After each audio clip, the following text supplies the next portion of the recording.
right, just hang tight a little while longer. I'm gonna put a quick message into the WhatsApp chat. I'll make sure people, well, I know a lot of people were getting some rest so that they could get up and trade the London session. So this may be a class with a fewer attendance, a lower attendance number than normal, but that's completely okay. One thing about videos and these sessions, nobody has to attend them if they don't want to or if they're not available to. Hold on, let me wait for Mike to get tied in. Mike, what's good, brother?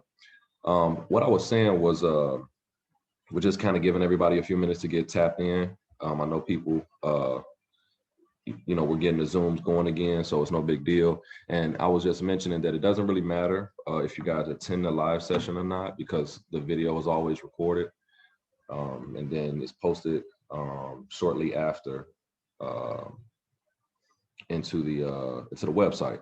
So you don't have to attend the video sessions unless you have some direct questions that you want to answer or things that you want to get addressed. Uh, Yo, what's good, brother? What's good, man? But yeah, so all I was just saying is, if you can't attend the lives, it's okay, because truth be told, I wake up at like, 4 a.m. to do the lives here so that it's a decent time for you all, which my wife is not really too happy about that. She's like, no, they can catch the replay. You need to do it at a more, a decent time so that you can get sleep. You ain't young no more.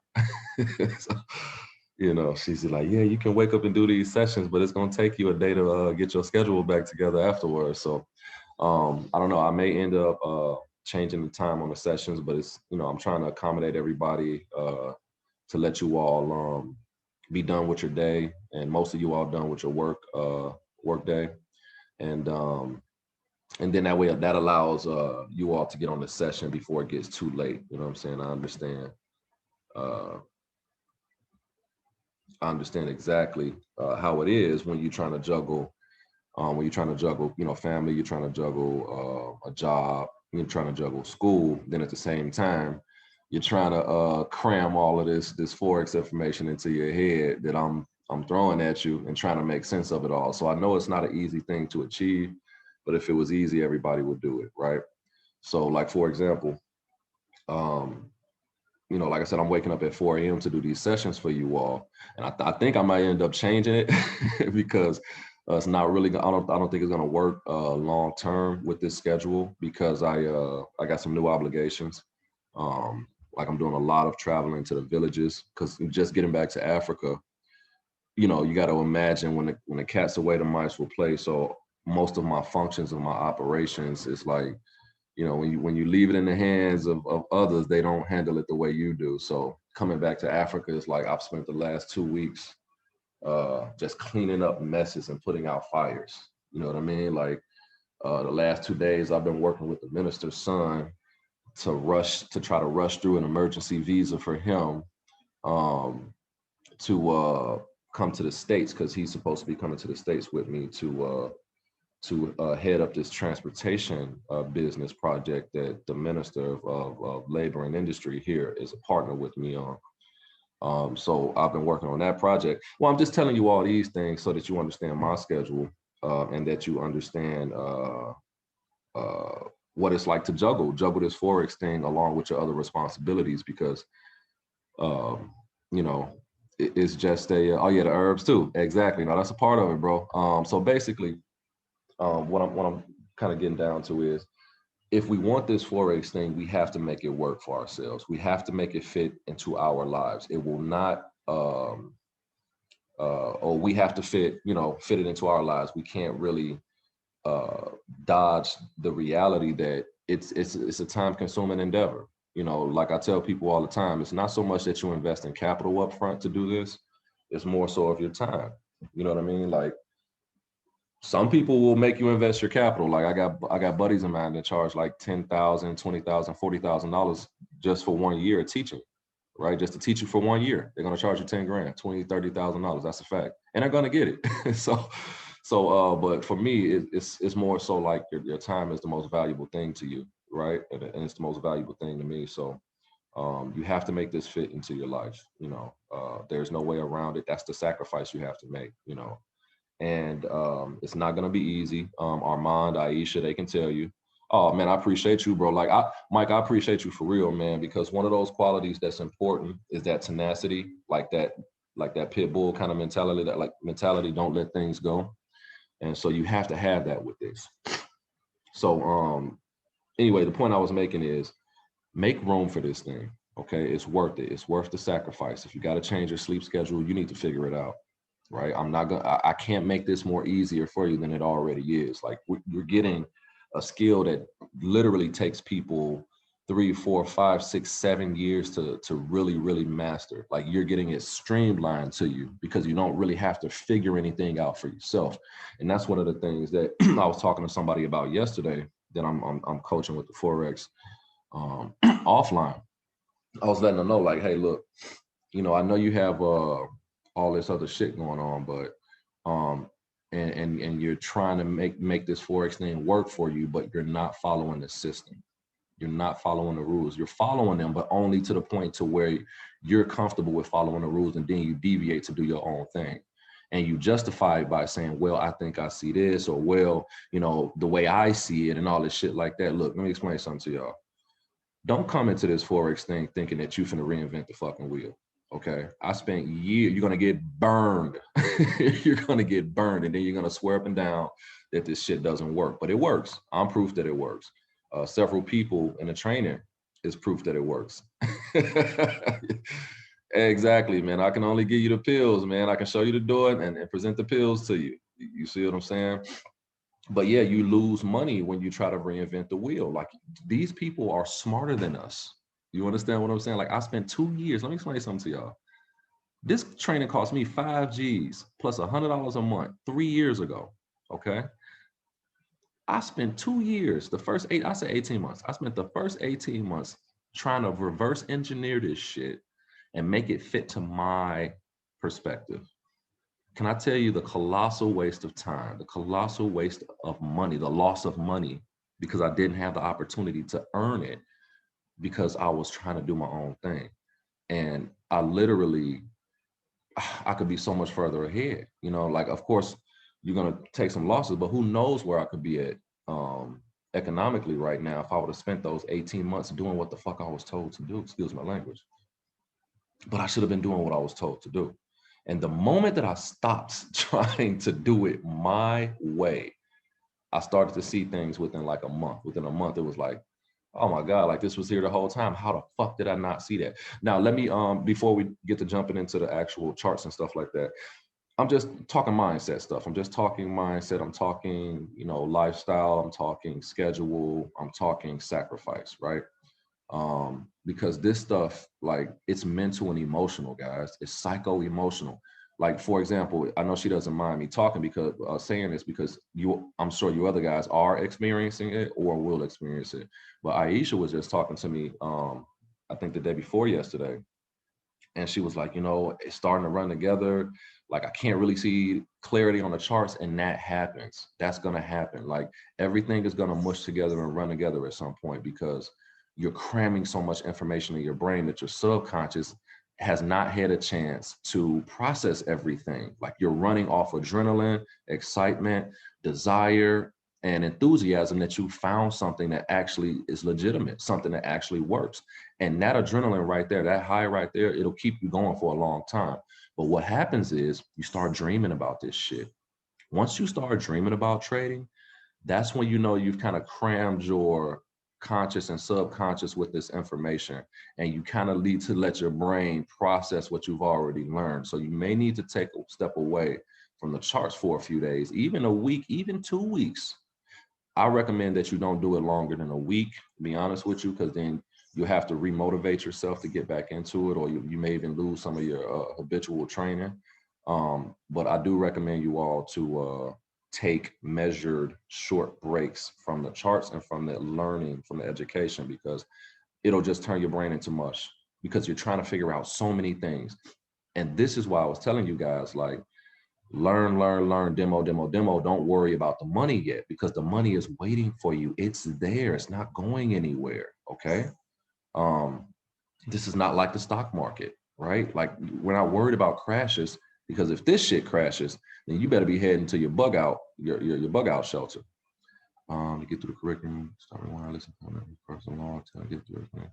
Okay, yeah, Leslie, that's a part of the process. Like, honest to God truth, I can't tell y'all how many times I probably went through baby pips 80, 90, 100 times. I'm not even kidding you, right? Even to this day, because you cannot remember all of the details from the beginning when you're in the middle. Like it's your brain just will not allow it. But to speak to your point, take measured bites. Don't rush yourself.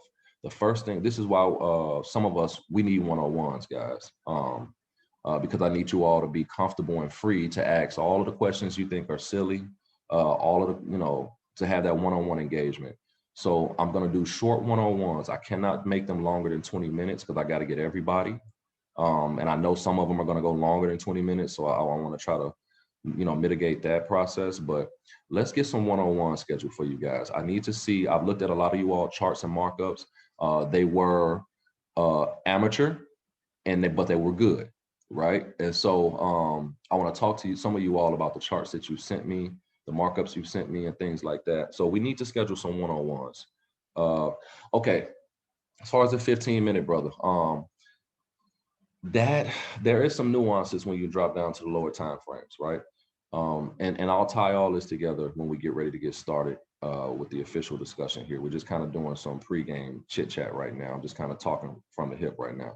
So when it comes down to the 15-minute chart, you have to understand that the lower you go down on the time frames, the more choppy the charts are going to get, the more noise you're going to see, because you're seeing more candles, right? You're not going to see the smoothness of the 1 hour and the 4 hour chart in terms of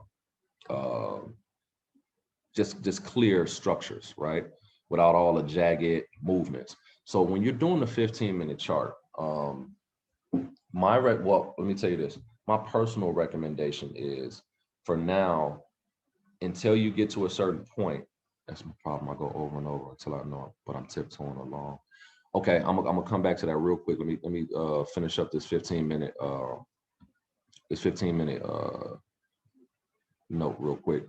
So as far as the 15-minute chart, I trade the 15-minute, and I actually started out trading the 15-minute with this method. I know it sounds kind of counterintuitive with the market maker cycle, but I was coming from binary options. And with binary options, my favorite time frame was a 15-minute chart, right? Because it allowed me to get in and get out within an hour, okay? Binary is a different animal. And so that became a hindrance for me when I jumped into the market maker method, right? So it became an obstacle for me because I had to retrain my brain to focus on a 1 hour chart. I had to completely reverse engineer my thought process. And so what I would say right now is, don't get too bogged down into the 15-minute chart just yet. What I would say to focus on now, also with the London pattern, because the London pattern is on a 15-minute chart. I'm going to touch on that real quick. But I would say focus on the 4 hour and a 1 hour. Well, not even the 4 hour, but the 1 hour chart, and use the 15-minute for tighter entries.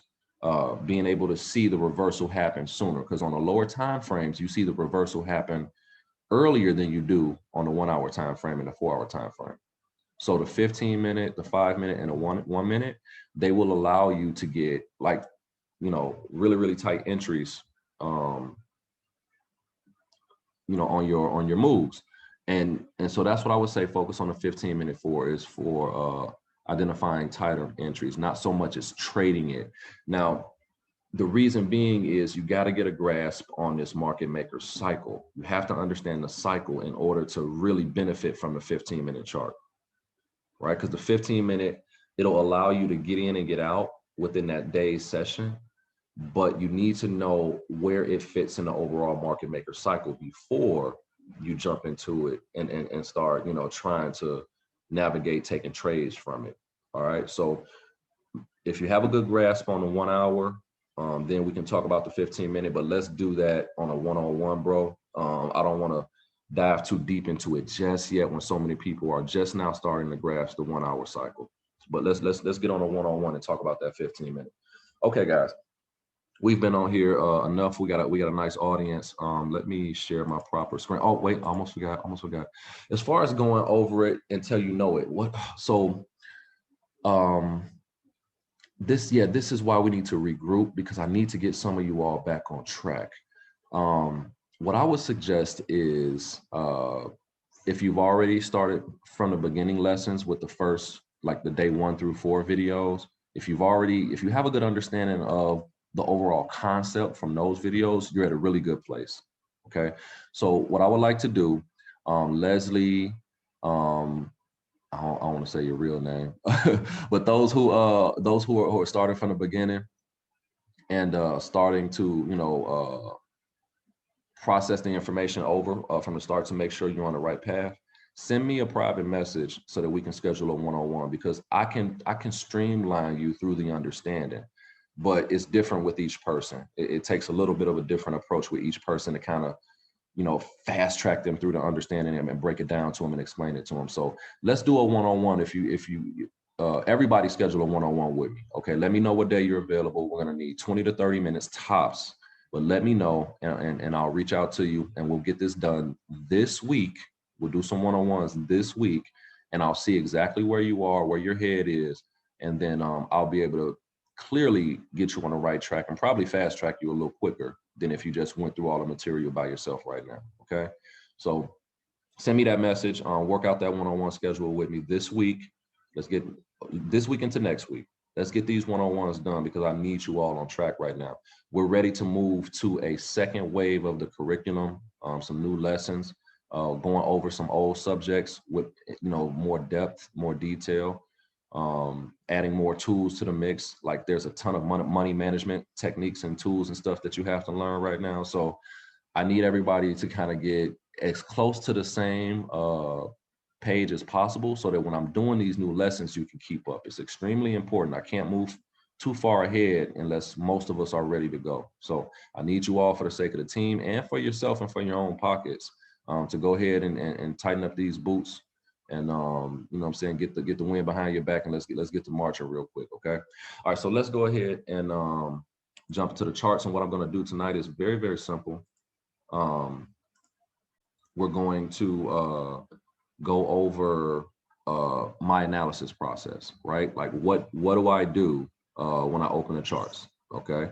Um, how do I walk through the pairs, and how do I set up myself to take trades? Like how do I prepare for my setups and stuff? And it's quite simple, guys. And I know where you're coming from when you're like, man, like I just want to see you trade. I just want to sit over your shoulder. I get it 100%, because I've been there. I've been there. But let me just tell you, you're going to be disappointed, because it's extremely simple. You've seen me do it a bunch of times and it doesn't change. Okay. So it's not, yeah, I was using Calendly for a minute, and I think I might revisit that, bro. Thanks for reminding me. Yeah, let's. I'll probably end up doing that. It's just sometimes when they're, you got so many different tools going, it's like the tools themselves can become an obstacle for you too, because you got so many gadgets and tools going for different things and trying to keep it running. But it's necessary. You do need organization and management when it comes to these things. All right, but yeah, this process is going to be simple, guys. Like you're going to be real disappointed, because you're looking for some magic and there is none. Okay, it's really just a simple process. I trade my setups and that's it. Okay, now one of the things that may be happening with some of you all is you're trying to do too many things at once, right? You're trying to be a master of too many elements of this system at once, and it's all running together for you because you're trying to see too many things at once. So in the WhatsApp chat, you guys were talking about how many pairs. I've been down that path too. Oh my God. It's like watching your child grow up when you're seeing new people learn the method and go through the different motions that a trader goes through when they're trying to succeed with this shit. Like it's just really interesting. But basically, you can watch as many pairs as you want. Okay. Like you don't have to limit yourself at all. Let me put this stuff down over here in the corners. Okay. I'm working off one screen this morning, so bear with me. Let me see. this. This. Okay. Okay. Let me take us back. Okay. I guess this is okay. Start with the H4. All right. So guys, you can watch as many pairs as you want. Okay. Right now, you all are learning how to mark up charts. You're learning how to analyze and stuff like that. You're getting your clarity. You're creating organization on the chart. You're organizing the chart. You're organizing the chart. So with organizing the chart, and doing your levels, I know it seems time consuming because you're like, Now me personally, I just do my levels on the fly at this point, right? Like I don't even need to go back far months and months in the past. It's not really necessary when you get to a certain point of understanding. But when you're new, you cannot dodge this point. You have to mark up your charts. Okay, so we're gonna mark up this chart. Guess we can use this one. This one is okay. Try to find one with plenty of clarity for you. Clear market maker cycle. There's several, just so we can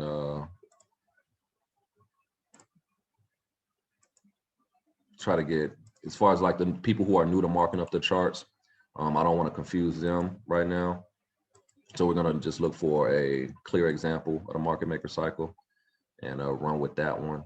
And then as we get more into, as we get these people more caught up, and even when we do one-on-ones, like I'll go into some detail about marking up some lessons, marking up charts as well, like for the more advanced people who need to see charts that are a little more unclear, I should say, not really perfect market maker cycles, because you need to see some of the nuances. Okay, so we can even use this one for an example. All right, so the whole premise of this methodology, guys, for those who are new and those who are returning and getting back started. Okay, so this whole system is based upon how the banks trade. Now, if you do Forex searches on the internet and you start searching for information about how the Forex market works and all this stuff, you're gonna come across a lot of information about bank trading, institutional trading and fund and the liquidity and money flow and all that stuff like that. So, but this method right here is one of the first. It's not the first, but it's one of the first. And it's one of the more recent, and it's definitely thorough and well put together. But this system is one of the first to put together a full methodology based upon how the banks and the market makers trade, or how they govern and manipulate the Forex market. Okay, so a market maker is someone with enough financial influence over the Forex market that they can make it move, hence the term market maker. More often than not, these are big banks, hedge funds, governments, multinational corporations, wealthy individuals, and all kind of other entities that exist out there who have money. You should know what a pip is by this point. And on average, it takes about 10 million US dollars just to move the chart one pip. Okay. So it's a very large market when it comes down to financial volume. Probably the largest public market in the world. It's in terms of liquidity, it is.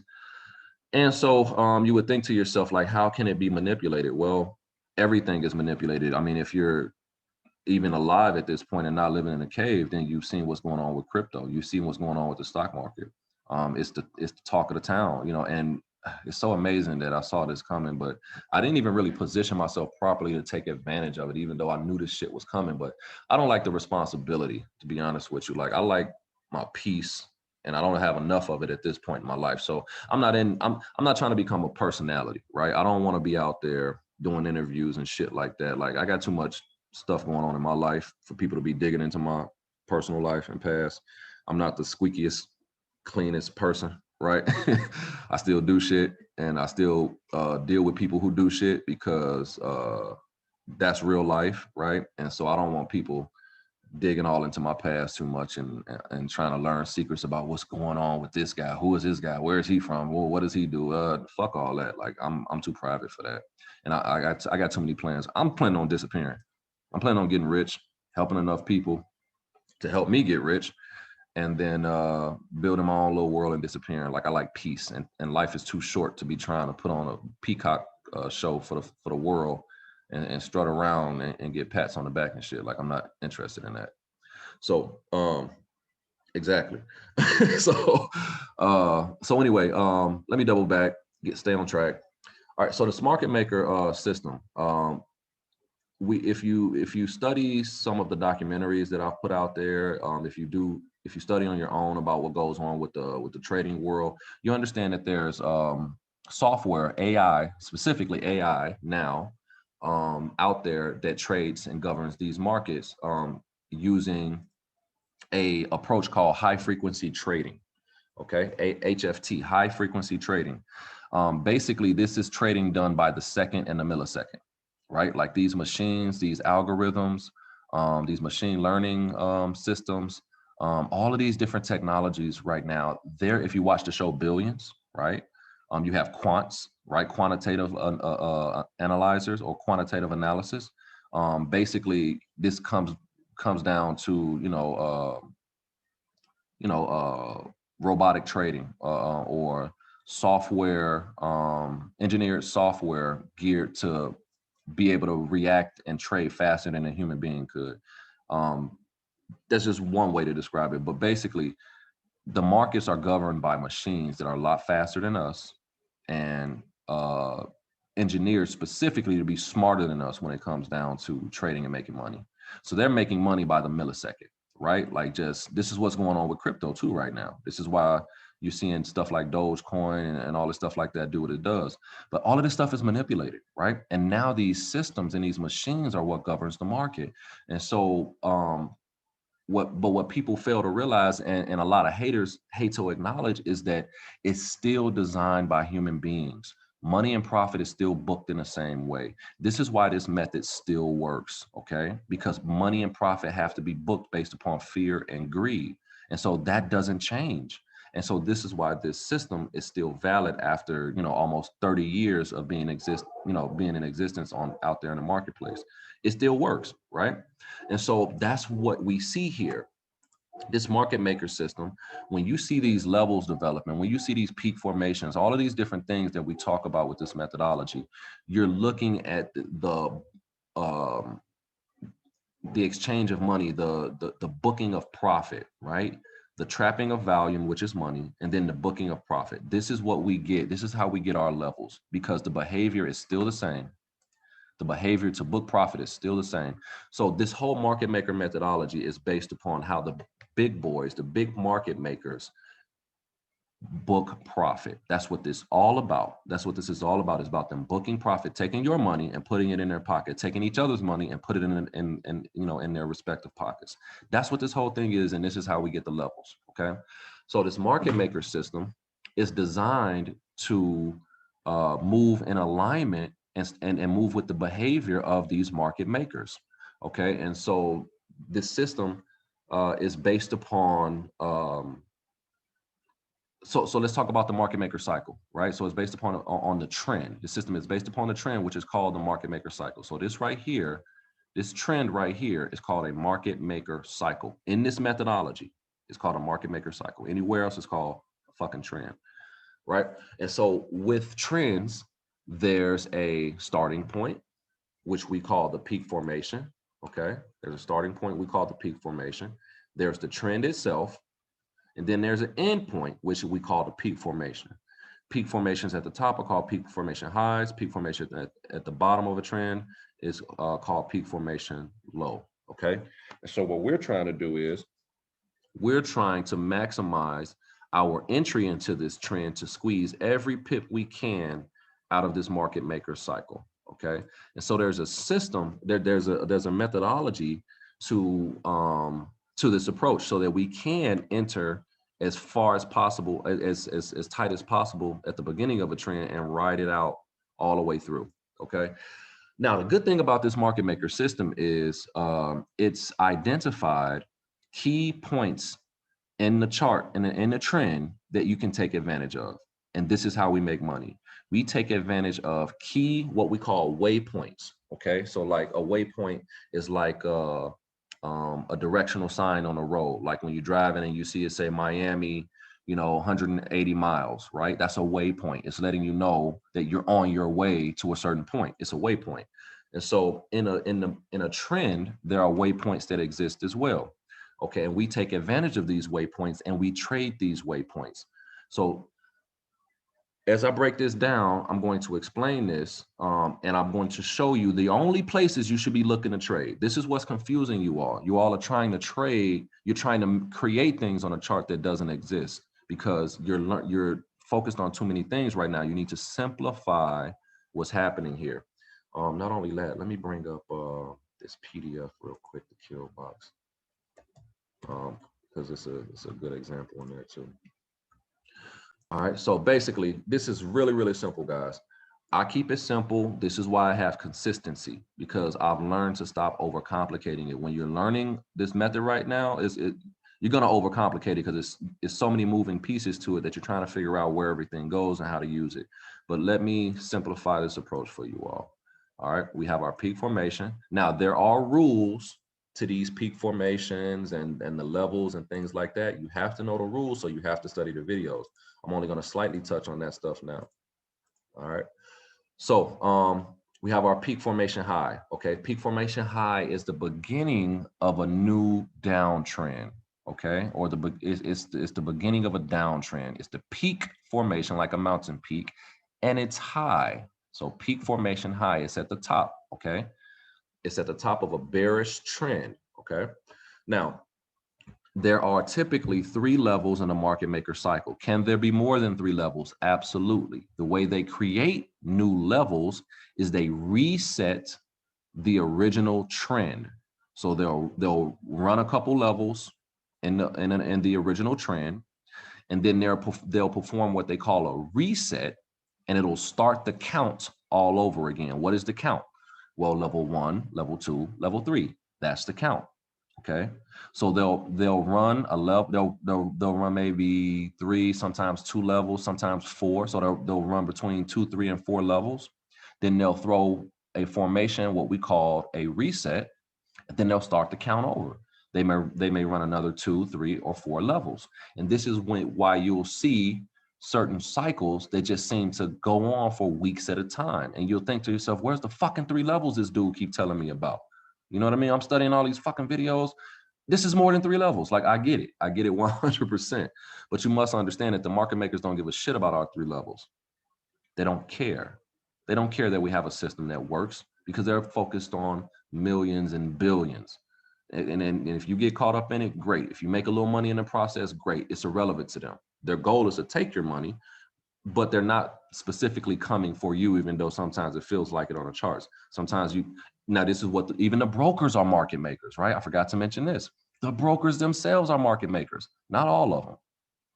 Like you want what we call an ECN broker. Google, do I have it on the web? No, it's not on the website yet, but it's coming.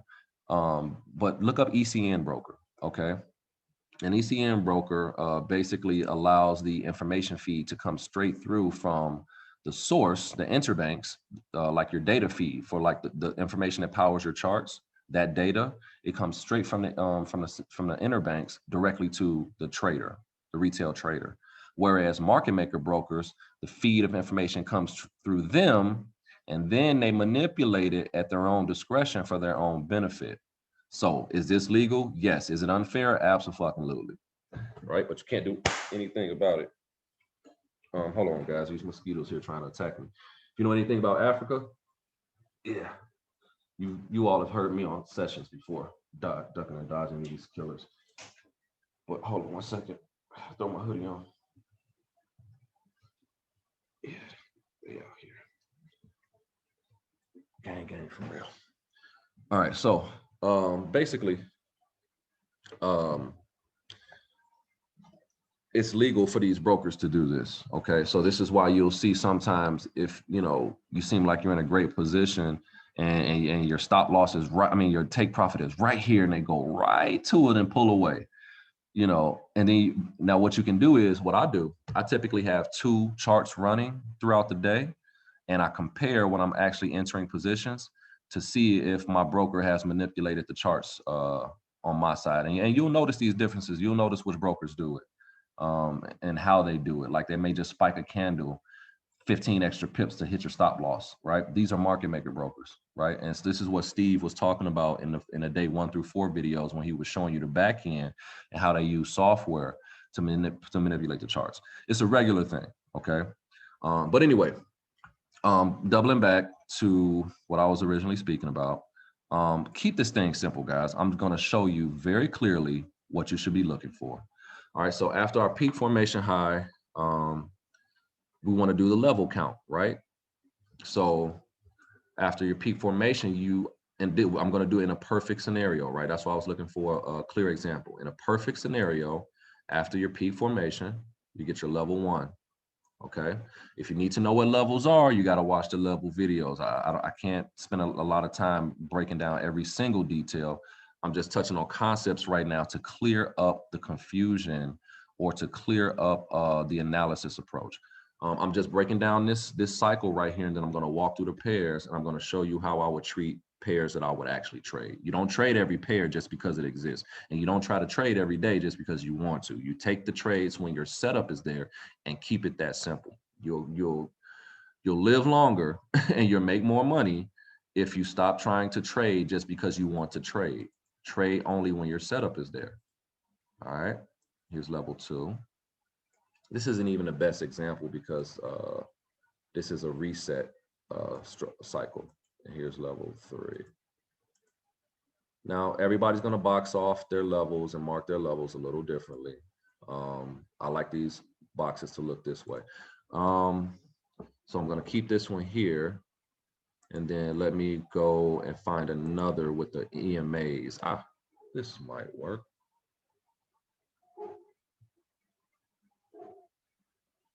Just looking for one with the clear EMAs on it so that I can give you the example. Actually, I have it in the PDF kill box. Okay, yeah, I'll just do this. Keep it simple. And then we'll go back through the charts and do some analysis for tonight. But I'm just breaking down the market maker cycle just so we're clear. And that way we can clear up this confusion. I don't want you guys to think that this thing is more complicated than it is, because it's not. Okay, I've been through this before. Where is this? Looking for one specific image. Nope.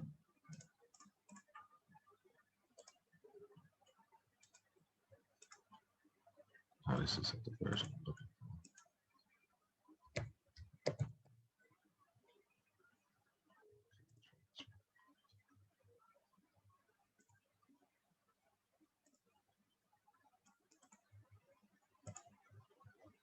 1 second, guys.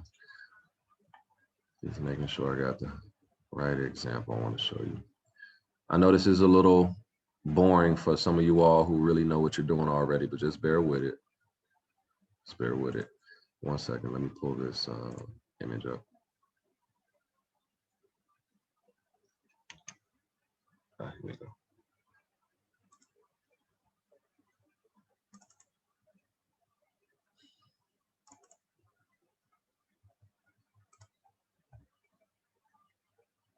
Just hang tight real quick.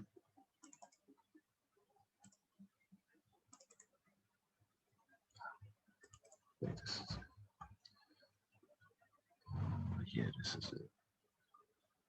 All right, where you at?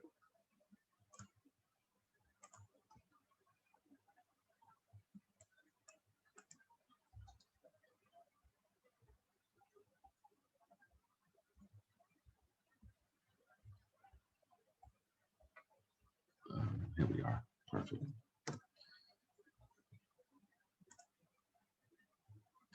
You've seen this before, most of you all. All right, check this out. This is a great example of what I'm trying to say. Okay, let's use yellow. Yeah, okay. All right, you guys can see this image, right? It should be with the words on the charts. You guys can see this image. Just want to make sure. It's a gray image with the peak formation and stuff written out. Okay, perfect. All right, guys. So look, This is quite simple. Now, this is just, this is not the EMAs. I'm going to find an EMA version on, I think I have another image, but I want to show you this to show you where you should be trading at. All right. Let me draw these shapes real quick. All right. So peak formation here. Let me change the color.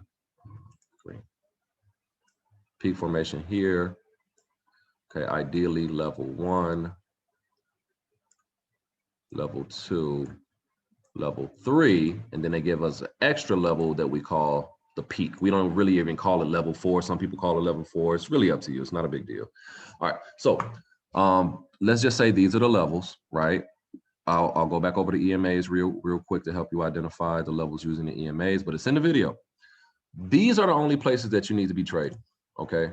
Either here, let me change the shape on this. Either here, directly from the top of the P formation, level 1 anchor, level 2 anchor, this level's anchor, level 3's anchor, and then the peak formation. That's it. That's it. I don't care what else you saw in videos. I don't care what Steve them said in the video. I don't care. Okay. Who told you what other system? It doesn't matter. It is quite simple. You are only trading anchors. You're only trading anchors. You're only trading anchors. That's it. That is absolutely it. Only those. Do not try to do more than that. You're doing it wrong and you're overcomplicating it if you're trading anything more than anchors. That's it. Let me say it again. You're only trading anchors. Each level has an anchor. And if it doesn't have an anchor, that is called a straightaway. A straightaway is when no touch to the 50 or no anchor is created in a level. It just goes straight through, riding the 13 EMA as it moves through the trend into the next level. Okay, that's what a straightaway is. I know plenty of you have seen straightaways and been like, what the hell is this? I get it. Okay, I get it. But basically, this is it, guys. We want to trade the peak formation, right? And that's often a level 3 scenario, right? Sometimes it's a reset, like this one here is a reset, okay? You can see we're coming off of a previous trend here, right? We had a previous downtrend here.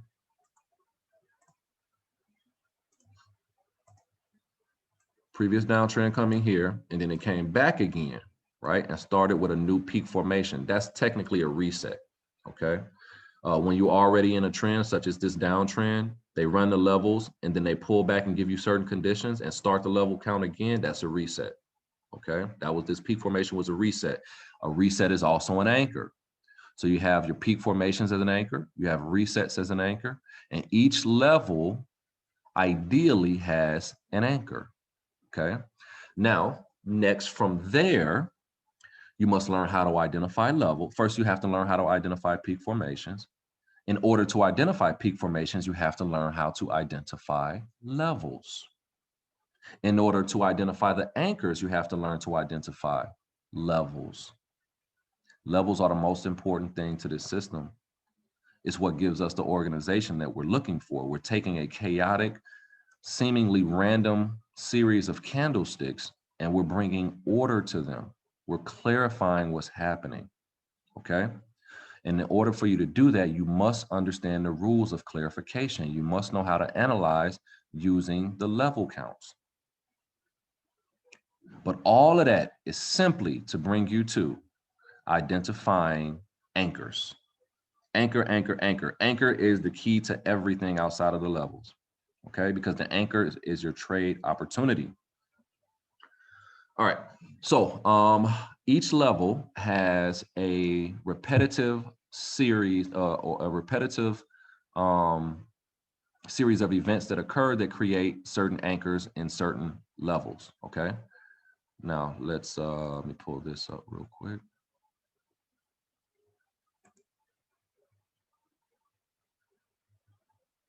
Let me clear this up, clear everything off this chart.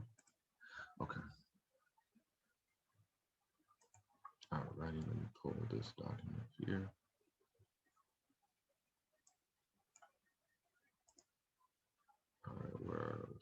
Okay, let's walk through the kill box thing real quick. The kill box thing is just a real easy way to break down this concept of the trend. I mean, the cycle and the levels is, you know, just the easiest thing to do.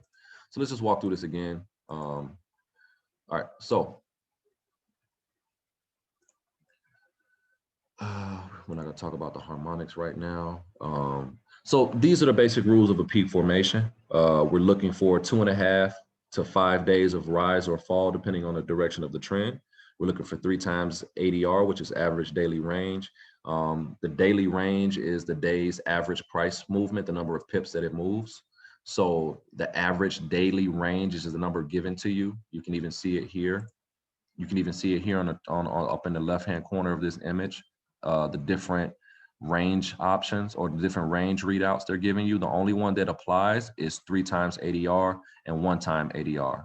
Okay, 1 time ADR is your daily ADR. 3 times ADR is 3 days of average daily range. 3 times ADR, 3 times the average daily range. So when you have 3 times ADR, typically you should be approaching level 3, because typically each ADR is a level. Each average daily range is typically, ideally, a level, right? So when you're talking about 3 times ADR, you're typically talking about 3 days of price movement. The average daily range per day times 3 is 3 days of price movement, 3 times ADR, okay? When typically in this methodology, when price has exceeded, or the charts have exceeded 3 times ADR, you're in exhaustion territory. So if you're in an uptrend, then that means the bulls have overbought, ideally. And when you're in a downtrend, that means the bears have oversold, ideally, right? So when you're approaching 3 times ADR, you're in that exhaustion range, that overbought or oversold range. And so that's why 3 times ADR is used as a key indicator to help you identify when the market maker has run his 3 levels in an ideal situation, right? Okay, now you can use moving averages to help you identify the levels. If you don't know what a moving average is, caught him. Big old mosquito too. Look at this thing. He ain't have no blood, and she ain't have no blood in her though. Oh my God. Anyway, it's a constant battle. Yeah, you can use moving averages to help you identify the levels. They're actually very key in identifying levels. They're not critically necessary. Some people don't even use EMAs to identify the levels, but you have to get to that point, and it needs to speak to you for you to do it that way. If it doesn't speak to you, just stick with the method. There's no problem. You don't have to be fancy here. Look, one thing about this trading thing, kill the ego shit. Like, you're gonna have some ego. Like, I have some ego when it comes to trading, but when it comes down to your analysis and you're making money, kill that ego shit. Whatever handicap tools you need, if you need training wheels, if you need 8 wheels, I don't care. Whatever you need to make the money, you use it. Some people will say, oh, look at those indicators. I don't like a lot of indicators. Nobody give a fuck what you like. Does it make money? Does it book me my profit? I wouldn't give a fuck if I couldn't see a candlestick on my chart. As long as I can consistently make money, that's all that matters here, right? That's all that matters. It doesn't matter how many indicators you have or don't have on your charts. You see all these, so this is shit with the social media traders. This is why I made the website for us, so that we could, when we want to, we can be away from social media. We don't have to have the distraction of social media. Do I expect the website to be pumping in and rocking like Facebook is? No, not yet, but in the future, yes. Because eventually, if we build up enough numbers and we get enough people, you know, excited about this method we're using and stuff like that, and then we'll get the interaction engagement on the website we're looking for. But we don't necessarily, the website doesn't have to be used every day. The website is a depository of information for you to go to and learn from. And it just so happens that the way I put it together, it has a social media component built into it, similar to Facebook. Now, one of the reasons why websites don't pop like this is because of the lack of instant interaction. And I'll double back to the peak formation thing in 1 second. But you know, we're all speed junkies. We're instant gratification junkies. So we want that instant message feel. We want that instant interaction feel that we're addicted to. This is why we gravitate towards Facebook, Instagram, Snapchat, all that stuff, Twitter. And on the trading website we have, you know, it's a little you know, it's not as fast as instant messaging. However, I have put a WhatsApp component into the new version, so we can chat with the group chat, the WhatsApp group chat. We can use it on the website. And then also, I'm considering, if I get enough people to join us over the next 3 months or so, I'll go ahead and make the $5,000 investment to getting us a messenger app developed that is just like Facebook Messenger, ties into the website, and we can instant chat through there, and it'll all link back to the website so that it feels like Facebook. But I'm not gonna make a $5,000 investment if we just got, you know, a dozen people or a couple of dozen people. I ain't gonna put that money up for what. So, but if we get enough people, then I'll go ahead and have it developed. But you know, so that's something I'm looking towards for the future. Depends on what we're gonna do with this thing ultimately. So anyway, yeah, I just wanted to mention that. But the website is your place to go and study and have some peace, have some calm, and lack of distraction from social media. So take advantage of that. Okay, take advantage of that. Spend time on the website, spend time going through the videos. I know some of them are long, but you haven't put in a fraction of the time of what I've put in. So I don't have any sympathy for you at all whatsoever. I'm probably on about 3,000 hours of video at this point, if not more than that, probably about 4,000 hours of video time with this methodology alone. Okay, so yeah, there's that. So anyway, coming back to this peak formation information, we use the EMAs, and then there's some other rules that apply. This whole system is based on rules. Don't get it twisted. It's not about how you feel. It's not about your intuition, even though you would develop those intuitive feelings and apply it to the method when you get good enough. It's not about how you feel. It's not about what you think you see. It's about, are the fucking rules being applied? Just that simple. If you haven't watched the show Billions, then you need to go watch it. You need to look at Bobby Axelrod, understand his mentality and his logic, and apply that shit to your trading as well. It's just that serious. Okay. You cannot lie to yourself. This is why trading makes you a better person, because you have to be honest. You have to be honest about with yourself. You can't keep lying to yourself. See, one thing about humans is we're masterful liars and manipulators. We lie to ourselves so much that we expect other people to believe our bullshit. Right? And we can't process when other people are seeing through our bullshit, because we've convinced ourselves that what we think and what we say is true. But you know the truth. You know whether you've put in serious study time. Was it focused study time? Was it distracted study time? Did you read some shit, get distracted, got frustrated, go do something else, then come back? You know what you're doing. You know if you put in the time or not. I can't do that for you. So, you know, you can't lie to yourself here. You know whether or not you set that stop loss. You know whether or not you entered too early. You know whether or not all the rules was checked off and you was just doing some shit because you thought you saw some shit on the chart. You know what the deal is here.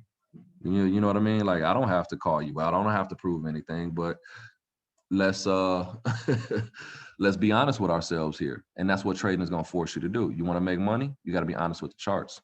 That means you have to learn to be fucking honest with yourself. You have to become a better you. Or you can keep fucking around with this information, playing with it, right? You can keep on dragging it out. I'm gonna get back to it. I'm gonna do this. I'm gonna do that. You fucking yourself, not me.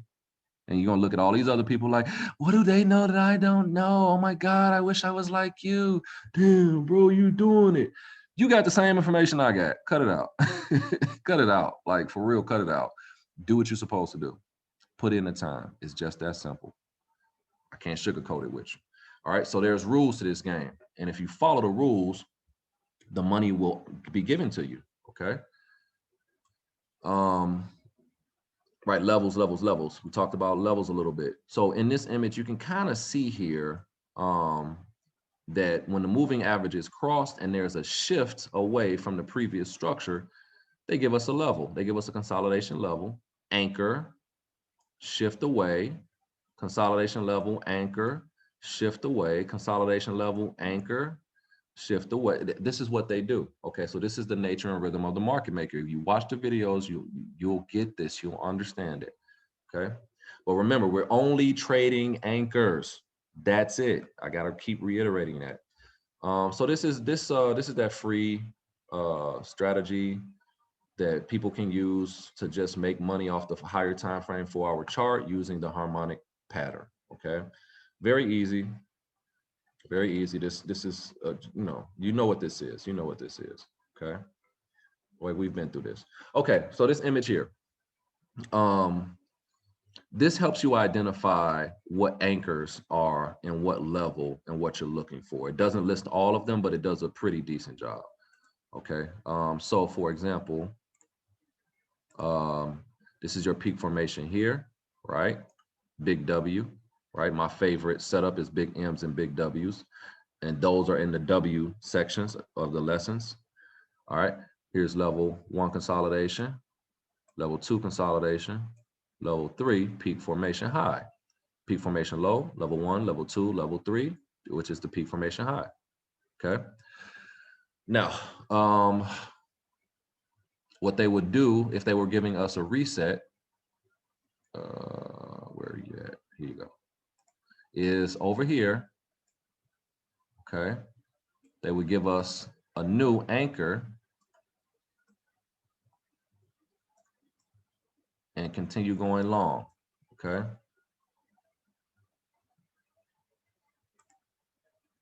This would be a new anchor. This would be a reset. So this is what they do. They give you the levels, and then when they're not done booking or locking in more profit for them to book, because to them it's all about the money. It's not about the patterns. It's not about the market maker cycle. It's not about any of this shit. It's not about the moving averages. None of that. Even though they use these things, it's not about those. To them, it's about money. It's about money, it's about money, it's about money. And if they don't have the numbers that they wanted to hit, they'll continue to trend. Or if there's more money at a certain another price target, they will make the trend go to that price target, take that money, and then pull away and go in the opposite direction. It's about money for them.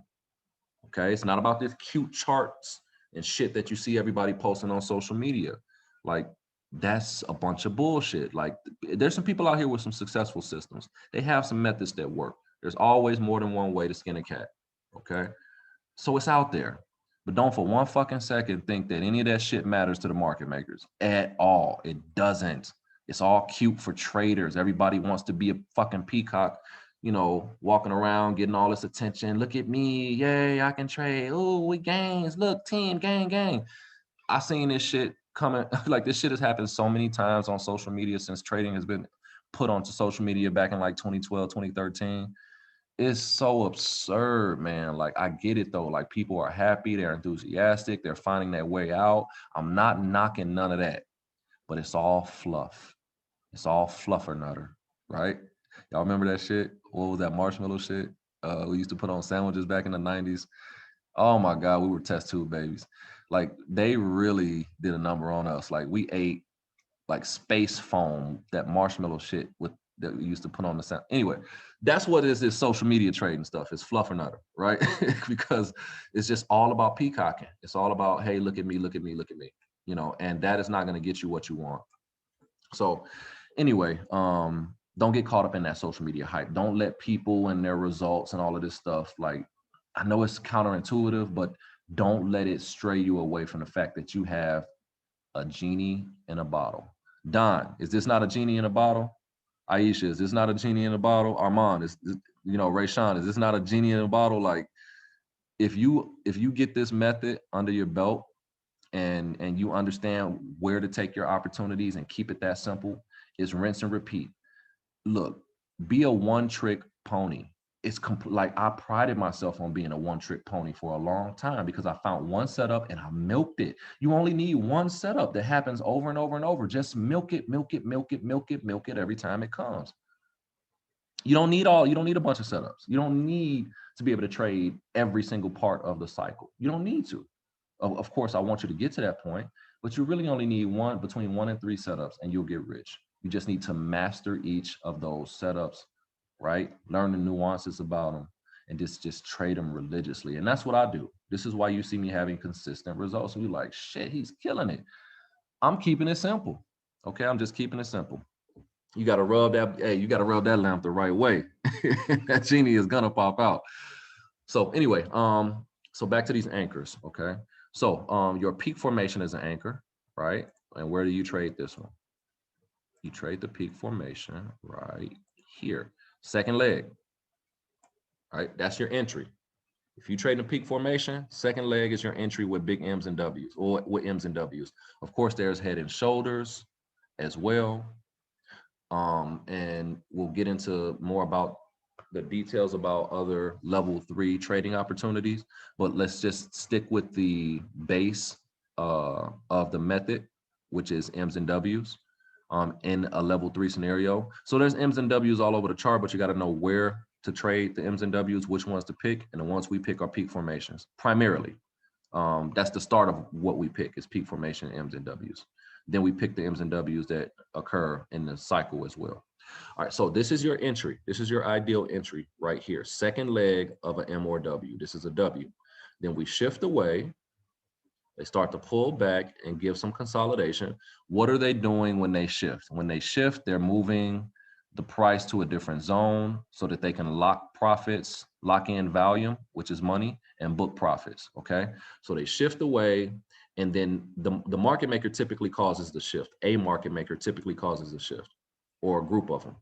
And so because the shift requires, like I said, $10 million on average per pip to move the chart. So when you see a big move, a lot of money has flooded the market. This is why you get a big move, a big shift, you know? And so what they do is when you see the shift slowing down, starting to give you all of these wicks on the candles and stuff like that, start to chop sideways, that's the consolidation. And what's happening is the market maker has exited or is not actively manipulating the charts at that moment. They're seeing how the retail traders and the smaller fish in this ocean, they're seeing how we react. They're seeing where we put our orders, where we enter the market at, where's the money in this price area, in this price zone. Where's the money being built up at? So they're it's kind of like being a counter puncher with boxing, right? So if you've done any boxing before, then you understand what I'm talking about. You know, if you watch boxing, you have someone who's on the offensive, right? And so they're offensively striking. And so then you have some people who are counter artists, right? So they're counter punchers. And so they entice a person into a strike, right? So they may feign you or fake you, you know, into swinging. And so this was part of your plan because you're a counter puncher. Like for example, my favorite boxer right now is Errol Flynn Jr., right, out of Texas. Dude's a beast, and so he's a counter puncher, right? And so what he does is he entices his opponent to swing, and that sets up the opponent to be countered, right? That was all part of the plan. That's what the market maker does. So they entice you to click your button to put your money into the market by making it look like all of this shit you've read on the internet is working for you. Oh, this lower lows and higher highs, but you don't understand the context of them, and they know this. Oh, I see double tops and double bottoms. Oh, my moving averages and this, that, and the other. The MACD and the stochastic fired off. They crossed over. This is what you see people on social media talking about. The market makers purposely make the technical analysis work out, like, you know, 40, 50% of the time, 60% of the time, so that you build confidence that, yeah, what I'm learning is true. That gets you to click your button and put your money into the market. And that's what they want. And so when they're shifting out of a level, they're manipulating the market to move where they want it to move. And then they're getting you, then they pull out and they let the retail traders start putting their money in the game. This is why when you see the retail traders in, the candles are small, they're choppy, because retail traders don't have the budgets that the market makers have. So they can only move the charts so much. This is what you see to consolidate. It's what consolidation is. It's the market maker has exited manipulation and they're letting the market move itself. They're letting the market truly behave how the retail traders would behave in the market, the smaller fish, okay? And so this is what you get when you get consolidation. You're getting the actual true movement of price minus the market maker. But once they've seen where they want to take the market to next, or they've trapped enough volume or booked enough profit or whatever the case may be, triggered enough orders, then you see them shift away again with manipulation into the next area. And then they pull out because they don't have unlimited money, right? Even though they have control over billions and trillions of dollars, they don't have millions and billions and trillions. They don't have unlimited capital, okay? So they shift the market and then they get out once they've spent enough money, right? Because what they do is they put money into the market to convince you that there's money for you too, so that when you start pouring your money in, then they pull away and start snatching your shit, right? And then they change the trend on you. So this is how they book their profit. So anyway, we get our consolidation, we pull away, a new anchor is created, and then they shift away, right? So the anchors are created right before the shift, okay? And then they shift away into the next level, and they do the same thing over and over. So here's in level 1, where your anchor would occur right before the shift. Level 2 is where your anchor would occur right before the shift. Then they go into level 3. And of course, this is a peak formation. So what we're looking to do is trade the final leg of the peak formation. And in this case of an M, the second leg. And that's your next trade opportunity. That's it, guys. That's it. Right? You're learning how to identify peak formations, which help you organize the trend, organize the price movement, right? And you get that organization by identifying levels of consolidation that the market maker has allowed to develop before they shift into the next zone, okay? So we're organizing a chart using levels and other tools. We're looking for the beginning and end of trends. These are the peak formations. And we're giving organization to the middle of the trend by identifying these levels, these price consolidation zones, these ranges, okay? And in each consolidation zone or range or level, it's all talking about the same thing, there's an anchor that occurs, okay? Now, each level has different anchor options. They don't always give you the same anchor each level. There's a couple different anchors they typically give, okay? And your job is to learn the anchor in each level and learn the rules of each anchor in each level. That's it. That's it. Once you know how to identify the levels, once you know the rules of the anchors, you start. So how do you identify the levels? You identify the levels using analysis techniques that are based upon rules, okay? Based upon rules. The same thing with your anchors. Your anchors are based upon rules. So when you learn these rules, you can start to identify the anchor. Same thing with basketball. If you've never seen basketball played before, you don't know what a double dribble is. You don't know what a travel is. You don't know, what these things are. But once you know the rules of the game, then you can say, oh, he traveled. That's a double dribble. Same exact process, guys. It's the same shit. Don't overcomplicate this, okay? We organize the charts with levels. We identify the beginning of trends and the end of trends. Those are the P formations. And then we identify the anchors in our levels. Once we can identify the anchors, we can understand the rules of each anchor. And then we study each anchor in the past. We go back in history on the chart. So we scroll the charts in the past and we find, this is why this is why you have to do the homework. Let me go back to these charts real quick, just to keep it relevant. Okay, so let me see. We'll use this. GU typically gives some really good cycles. Clear cycles a lot of times anyway. There's a good one. This is actually a really good one right here. Very good one, actually. Okay.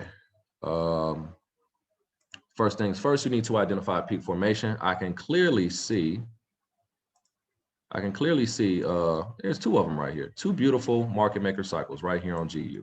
Excellent. Glad I scrolled back here. Here we go, right here. You can see multiple of them, actually. Here's another one. Beautiful, beautiful cycles. You guys just don't know how blessed you are. All right, so check this out. Let me see, which one do I want to use?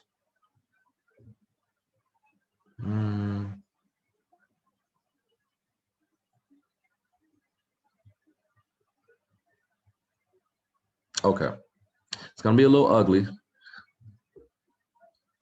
me start from here. Okay. All right, check this out. So this is a larger structure, M, but I'm not gonna start there. I'm gonna start from this peak formation here, this M structure here, okay? Just bear with me. I may not run through all of the rules right now, but Just bear with me.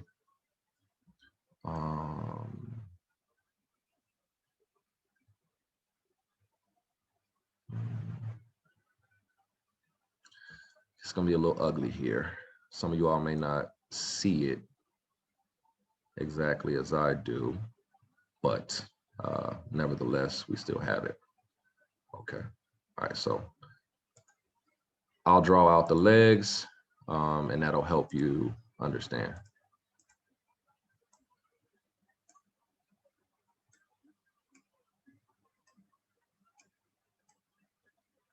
Okay, and then we get a little pull back here for a discounted entry, 1350 cross.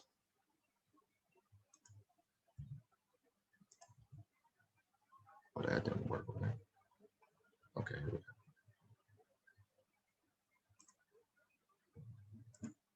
Okay, all right, so we got an ugly M, very ugly M formation here, right? But let me just box it off first. This is our M formation, and then our 1350 cross. We could technically, I'll just do it this way. Yeah. All right, so we're just gonna say this is our ugly M peak formation high right here, okay? Level 1 consolidation. This is not a perfect market maker cycle right here where the EMAs are perfect, but you won't get those often anyway. And sometimes your levels will be different, and that's okay, as long as you get the same result. It's quite all right. Do not freak out about it. All right, and here's our level 3.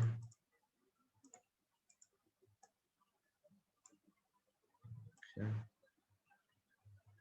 All right, and we'll just take it to here right before the 1350 cross.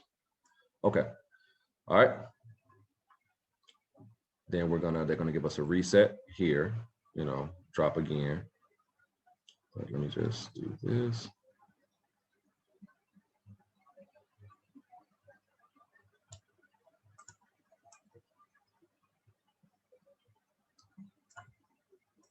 Now, the reason why you'll see some of these things behave outside of they can't give it to you perfect each time. Your resets and stuff like that, they won't be perfect each time.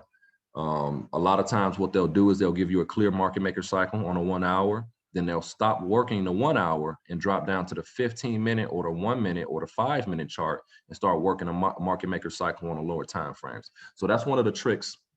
Good, Mike, good. That's one of the tricks that they do. When it comes down to what the market maker does, they can do what they want to do.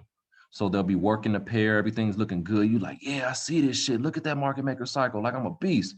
Then all of a sudden, it starts behaving weird. Where, well, more than likely, what they've done is they've either dropped to a lower time frame and started working the lower time frames to book some money in a more, you know, granular fashion, or they've switched to another currency or currency pair and started working that pair, right? So you'd be like, what the fuck happened? Like, what the hell? Like, you know, what is this? Like, this is not clear anymore. It's because they're working somewhere else. You're just not paying attention to what they're doing, or you're not aware of what they're doing, okay?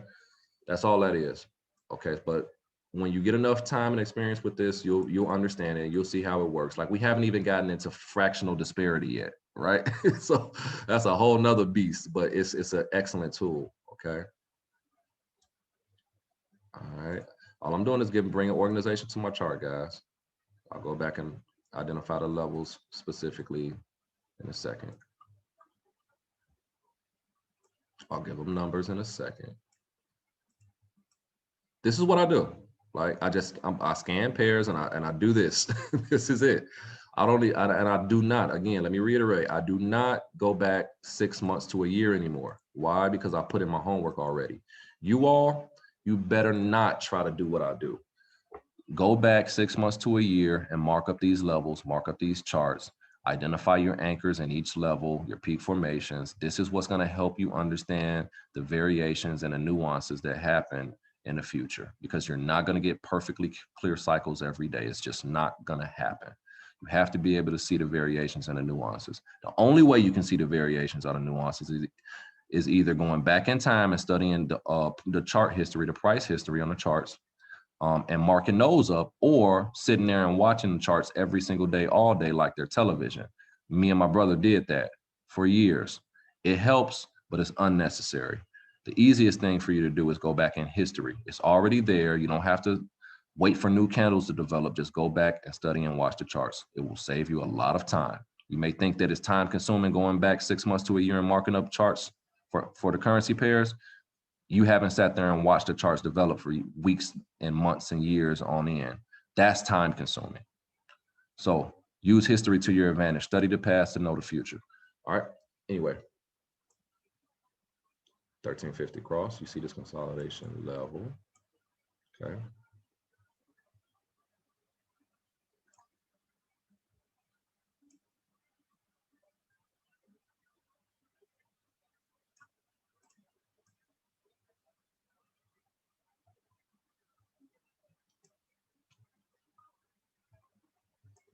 I know y'all just like, man, it looks so easy when he doing it.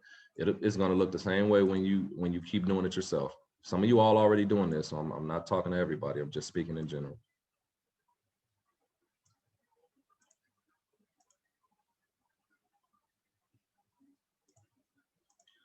And not all of them are gonna be perfect, like nice even little boxes. No, it won't work like that. They're gonna be all over the place sometimes. But as long as the rules apply, it doesn't matter how it looks, okay, long as the rules apply. That's one thing it took me a while to get used to as well. Making those rules apply, because you'd be like, man, like, am I supposed to box this off? What does the rule apply? If it applies, do it. Doesn't matter how it looks.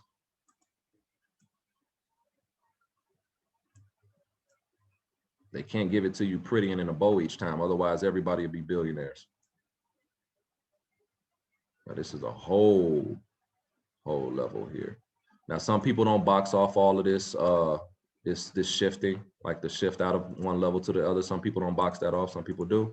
I like to box mine off when possible, but sometimes it won't be conducive for you to box off the entire structure like this. It won't look right to you, or it won't make sense to the actual method. I mean, analyzing, like, for example, I could just do it like this, because I'm just trying to get the M. This is the M, right? I'm just trying to get the M, right? So I could do it like that. See, I left this little gap right here out, left this out. All right, so okay, that's completely okay. 1350 cross. All of this is 1350 cross. See how they kept this level 1 range all the way over to here. And then what did they do? They gave us a W off the Mayo as a reset back long. Okay.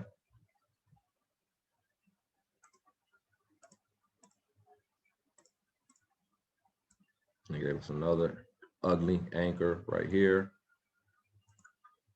And then they got out of here and dropped out of here. Boom, straight away.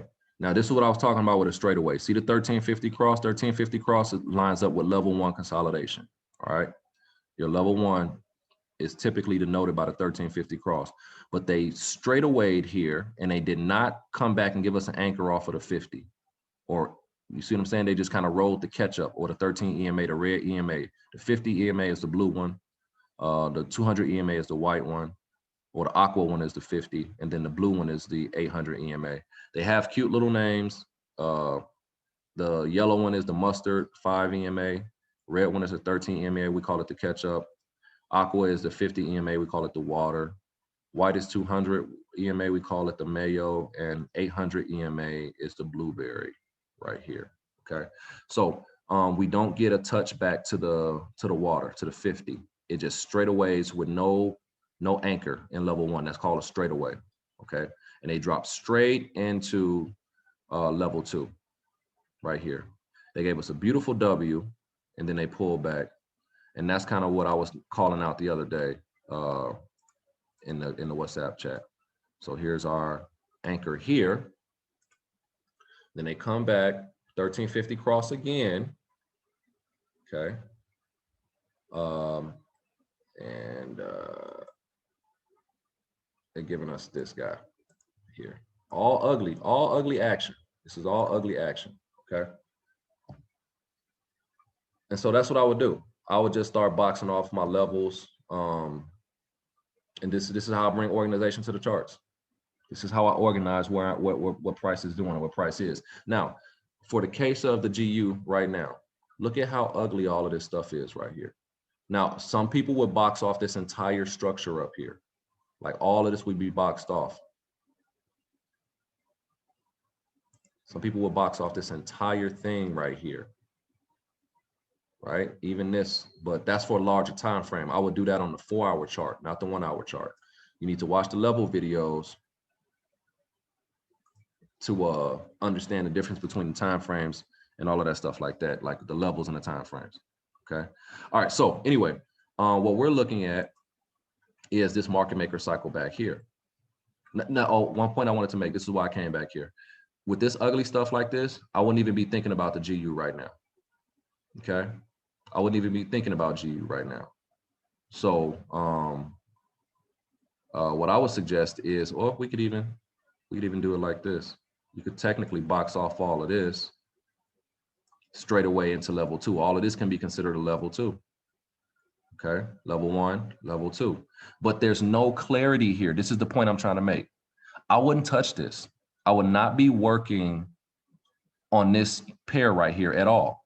Why? Because there's no clarity here. Like this, what is this? What are they doing here? Until I can get some more clarity about what the market makers are doing, this is dead to me. I'm not even interested in it.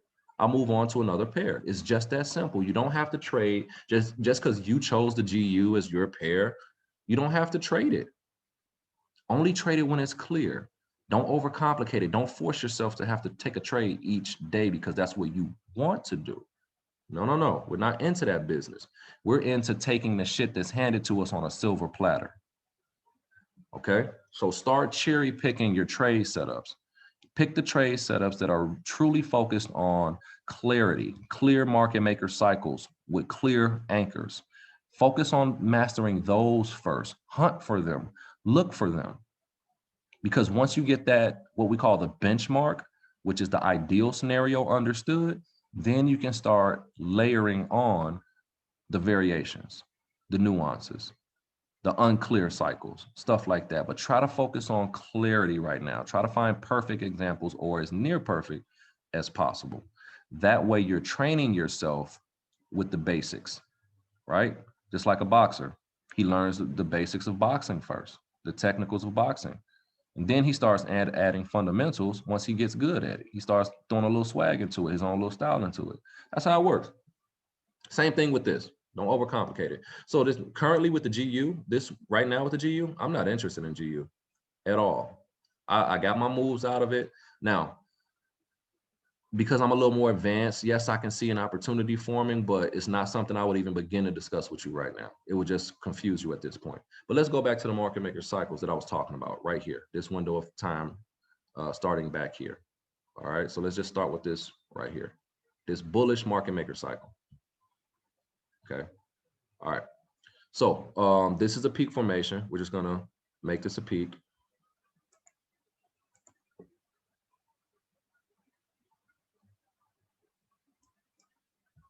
Peak formation low. All right. We got a peak formation low. Then we have level 1, 1350 cross. And here's what we're looking for, the anchor. Right here. Okay.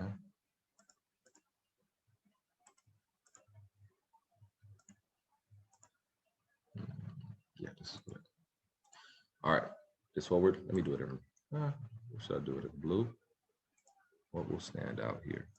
I gotta hurry up. My laptop is about to die. Hold on one second. Let me go get this charger, guys. Okay.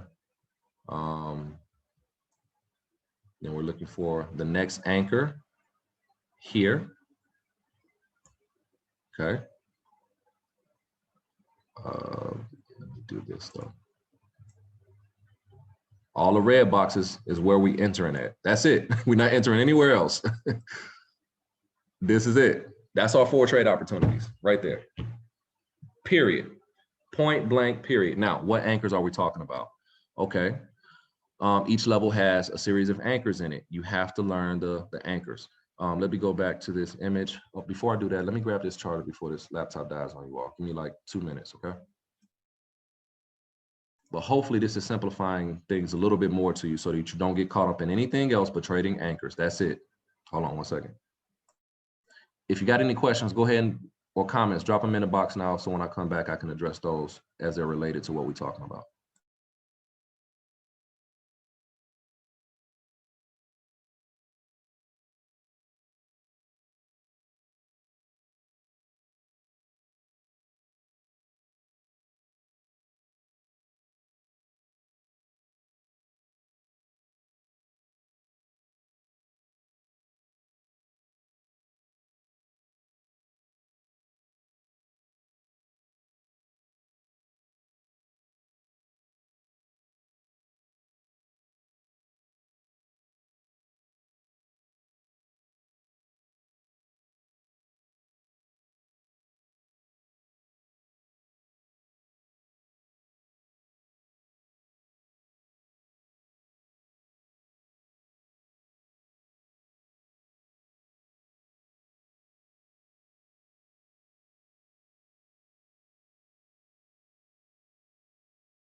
Okay, guys, sorry about that.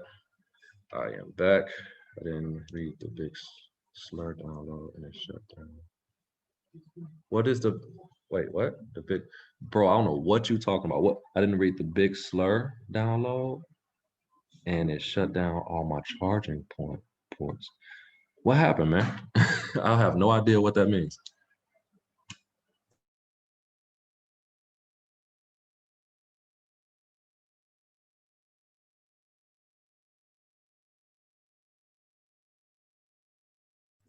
Oh, that's you fancy rich folks issues. You see, that's rich folks problem. I don't have that problem. I'm a Polo PC user, bro.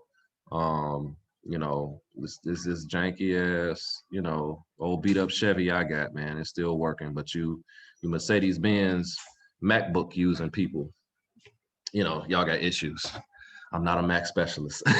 y'all messing with phones, yeah. With a MacBook user, because I have a Mac, if he has a newer Mac, he's not going to be able to use MetaTrader 4. Are you kidding? His operating system has to be before Catalina. So if he has, I forget what it's called, High Sierra, which is the one I have, he can use MetaTrader 4. But all of the new MacBooks, if it has a higher operating system, like after Catalina or Catalina, they can't use MetaTrader 4. They have to go to Windows or down. Apple hating, they hating on y'all, man. Like that's bogus. Sorry, man. Sorry this is happening to you. One thing I do want to mention to you guys, something I've been working on in the background is putting my MT4 installation into the cloud. So basically you'll be able to see this exact chart from any browser, from any machine, any browser, any machine, you'll be able to see my charts.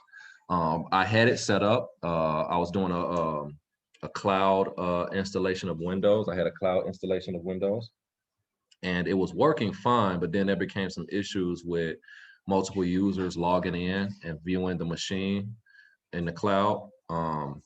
So I've been searching for another service that could do it the way I wanted it done, so that way, whether you're on your phone, a tablet, a Mac, a laptop, it doesn't matter. You just go to the web address and boom, you have my exact chart that I use up there. So that's something that I'm still dabbling on when I have time. And I'll eventually figure out the right solution for it. So just bear with me on that, but it's kind of like an added plus for you all. It's not really something critical, but I think it'll help me as well with being in Africa, because sometimes we have power outages and power's down, or sometimes like, you know, I'm way in the village and I can barely get a signal, and the only thing I can do is really log into a browser to try to trade, you know, stuff like that. So yeah, it's something I'm definitely going to be working on for everybody, but it's not like at the top of my priority list right now. So as far as you Mac users, I wish you well. I hope you can find a solution. I'll try to help where I can. And we got great brothers like Armand who are familiar with Macs and stuff like that, I'm sure, because he's been helping already. He's willing to help you with Macs and stuff, but I'm just not a Mac user, so I can't give you real time, like direct support in that regard. I apologize for that. So anyway, back to these anchors, right? So on the 1 hour chart, there are a series of anchors that occur in each level, okay? And you need to watch the anchors videos to understand those particular anchors. But basically, what I'm looking for, just to give you an example, what I'm looking for. In level 1, I'm looking for either a H1 on the 1 hour chart. Well, let's start with the peak formation. So with the peak formation, ideally, I like to trade what we call big M's and big W's. What's a big M and big W? Well, it's a M or a W that occurs over multiple days or multiple weeks. Okay, so how does that play out? Well, you can use this one as an example for multiple days. So we have the first leg of the, we got the first leg of the W here. Let me change this color so I can stand out a little bit better. Yeah, we do this one. First leg of the W here. This occurred on Tuesday. We come back, we get the apex of the W, and they give us a second leg on Wednesday for the midweek reversal, right? Plays right into the methodology, right into the system, okay? So we have our midweek reversal playing out. We're looking to enter the second leg of the W. Okay, so when you watch the W videos, you learn the rules of the W. Once it closes, the second leg closes back above the 13 EMA, the catch-up EMA, boom, that's our entry. What they'll often do is give us a pullback after the final leg has completed, the confirmation leg is done. Okay, they give us a shift candle or a reversal pattern. In this case, they gave us a shift candle, okay? They often give us a temporary or short-term pullback of about 33% to 50% of the shift candle, the shift move. Whatever the shift move was, they typically give you a pullback of about a third to a half of that move, of the shift move. And that's what we call a discounted entry, meaning that our ideal entry was up here, right? Ideal entry was up here according to the rules, but they give us a way to get a few more pips at a discount right here by pulling back, okay? So that would have been down here, our discounted entry. And then what happened? Long to the Mayo. And if you had enough heart, it would have been long to the blueberry. Let me see if I can lock this shit. Clear, no, it doesn't lock in. Clear all drawings, okay? But basically this move ran all the way up to the blueberry. All right, so from discounted entry all the way up to the blueberry right there. And that was what, how many pips? Just to the blueberry, that's 87 pips right there between Wednesday into Friday. That's 87 pips, right? That's just if you held all the way from the peak formation going long, okay? Now, let me clear this up real quick. Okay. So now in That's one. That's entry number one. Entry number one was the second leg shift move right here. Okay, now you can use the low. Remember I talked about lower time frames with tighter entries. Well, you could have got a tighter entry down here. Let me cancel that.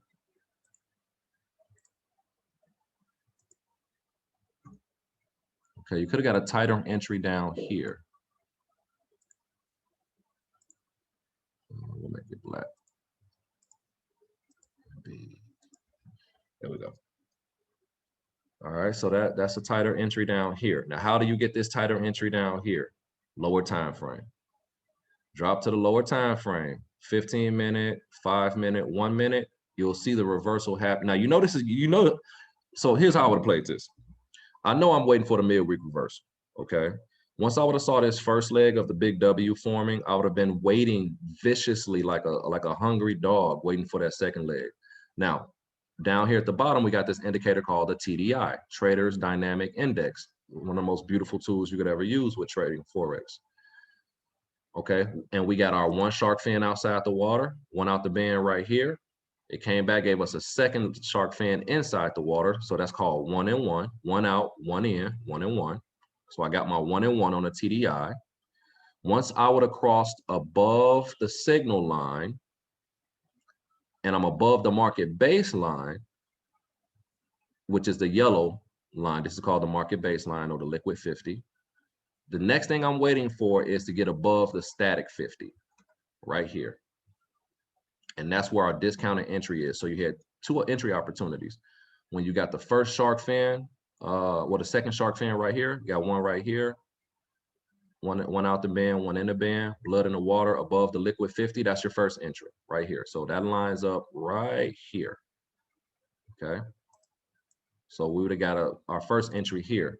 Second entry would have been the discounted entry that lines up right here, and it lines up with the RSI, the black line, going above the static 50, which is this dotted line right here. So you got a liquid 50, which is the yellow line, excuse me, and the static 50, which is the dotted static line. The liquid 50 moves, right? You see it moving up and down, the yellow line. The static 50 stays the same, okay? So we crossed above the liquid 50 with blood in the water with the RSI signal line crossing here. That's your first entry, early entry. Second entry was above the static. That's your discounted pullback entry right here. You're going long. One target to the Mayo, second target to the Blueberry. Boom, you just picked up 120 pips on the day. Well, let me see. Shit, that's 60 pips right there, plus the original 80. Yeah, that's 140 pips. You just picked up 140 pips on this swing move from Wednesday to Friday. Picked up 140 pips just like that, okay? Anyway. All right, so we got our peak formation entries right here. All right, our next entries for level 1 anchor are going to be right here. Okay, this is your next entry. Okay, now what are we looking for here? We're looking for anchor in level 1. My favorite anchor on the H1 time frame in level 1 is the H150 bounce. Okay, the H150 bounce. Can you get other types of anchors in level 1? Absolutely. You can get London patterns. You can get Asian bounces. All right. So there's different types of anchors, but I limit the number of anchors I'm looking for so that I can limit my selection options, which gives me a higher probability, right? And gives me more consistency because I know how to trade my setup. I'm not even looking for the Asian bounces. Hey, Coco. Hey, baby. Good girl. Okay, all right, you gotta go, Sorry, my new dog is all over. Okay, go. Juju. Good girl. Feed them, please, so that she can get out of my face. Okay, sorry about that. So yeah, I'm looking for the H150 bounce. And so I know the rules of an H150 bounce, so I'm not gonna go through those. I need you to watch the H150 bounce section, okay? You need to watch those videos. But basically, I got my H150 bounce here, right? It actually gave me 2 legs, so that would kind of be a H150 safety bounce long, but this is my first entry here. Now, what else happens? Look down here. We get another W. shark fin, blood in the water, second shark fin. In anchors like this in different levels, you don't always get the second blood in the water like you would here at the peak formation. One leg here, blood in the water, second shark fin leg here, blood in the water. We just got it one time here. We got the one blood in the water here, okay? But the TDI is used for confirmation with the H150 bounce. As far as the rules of the H150 bounce, here it is right here. All right, so they gave us a H150 safety W. We close above the 13 right here with a shift candle. We're above the static. We're above the liquid on a TDI, so that's all good. All right, and so this black line is going to represent my entry right here. That's why I'm entering for my level 1 anchor long to the blueberry. All right, now I'm only using the blueberry as a target because these are easy targets. Did it go higher? Absolutely. Could I have held it all the way through my level 2 anchor? Absolutely. But I'm looking for guaranteed money. So I'm gonna take the quick 44 pips to the blueberry, may even stack 2 or 3 trades to multiply my earnings or my gains, and then just get out and wait for the next anchor. So this is what you can do. You can enter a trade here, right? Enter 2 positions here on the peak formation low. Let one of them run, or you can need to enter 3. Let 2 of them run to your targets. Okay, your first target is the mayo, second target is the blueberry, and you can have a third target that is your next peak formation high, right? Or your next reset. You can do that. There's nothing wrong with having multiple positions running. This is how you maximize your gains. Even one of the students, Keith, he's doing really, really good, especially with trading gold. Even he was mentioning to Ken in the WhatsApp chat yesterday, like, hey, as far as me, like, because I think Ken mentioned something about all of his positions. He was like, well, I entered 3 for short-term gains, and I entered 3 to let it run the entire market maker cycle. This is similar to what I do, right? I've mentioned this on a few sessions, okay? So I'll enter a position that for each one of my targets, and in this case right here, it will be the mayo, the blueberry, and the next peak formation high. So I will enter 3 positions and then close out each one as it hit my target. Okay, but I'm always prepared to close out in case the market does something different and it doesn't go to my target. I'll just take what's on the table and I'm happy, right? So anyway, we trade our anchor at the peak formation low, second leg of the W. H150 in level 1, I'm trading that. Level 2, I'm looking for what? W off the mayo. Do other trades happen other than a W off the mayo? Absolutely. I can get a bounce trade in level 2, right? I can even get resets in level 2 that just completely kill my anchor in level 2. So you have to be able to have your defined choices of anchors that you want to trade. You know which ones you want to trade. If it's not giving you a W off the mayo in level 2, you're not trading it. You're not trying to make it, oh, I think I see this. Oh, wait, look at what it's doing now. You're not doing none of this. You're overcomplicating it because you're being anxious or you're being greedy. Okay, so only take your anchor trades that you identify with and just trade them. For example, if you only like to take the H150 bounce, then you look for the H150 bounce on all of the currency pairs for that day. If you know you had a peak formation set up yesterday, right? And you see the 1350 cross, so you're going into level 1, then you know it's a potential H150 bounce coming if level 1 plays out like it's supposed to. So what do? You turn around and you go scan the other pairs looking for the same conditions. Level 1, developing with a clear peak formation and the rules of your H150 bounce, starting to check off. That's all you do. This is how I'm able to trade all these different currency pairs because I'm only scanning for my setup. That's it. But when you're new, it's wise to mark up as many currency pairs as you can so that you can understand level development, right? And get your analysis skills on point. But when you're actually ready to start taking demo trades or live trades, then you want to start being more selective. Then you want to start being bougie about what you're going to do on the charts, okay? Now, so level 2, I'm looking for a W off the mayo, but as you can see, we do not get the W off the mayo. It does not come down and create a W on the 200 EMA, the mayo, the white moving average. So what does that mean? That means they must have dropped to a lower time frame. Okay. So let me drop to the M15. Oh yeah. Now you see, look at this, Now check this out. Let me show you. Now this is a lower time frame, right? All right. I can mark these levels up too. So that's what I'm gonna do real quick. Just to show you how it plays out on every single time frame the same way. Like it's really amazing. This is the M15. Now our H150 bounce on the M15 is a W off the Mayo. On the H1, the H150 bounce on the H1 is a W off the Mayo. In this instance on the M15, look at how amazing that is. We get our level 2, 5200 cross consolidation, W off the Mayo, clear level 2 anchor. So that means that our level 1 is somewhere back here. Okay, so we got our W, this is still our peak formation low, this big W in the yellow box, right? But they give us a small little kind of innocuous, not really noticeable level 1 consolidation right here. Okay, they give us this level 1, this little level 1 right here.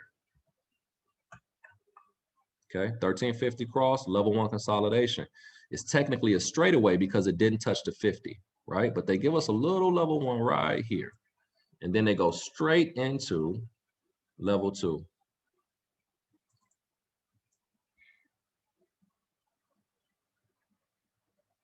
Technically box all of this off as level 2. Yeah. Okay. And they give us our level 2 right here. Just that simple. Now, some people would say, okay, they wouldn't box all of that off as level 2. They would just do it here. And it still works. It's still valid. This can be considered your level 1 consolidation right here. It's still valid. The rule is still there, 1350 cross consolidation. You understand what I'm saying? So the levels can be side by side. They're not always stacked, in a stair-step fashion. But I just want to point that out. So we got our level 1 and it does touch the 50. So this right here can be considered your H150 bounce long.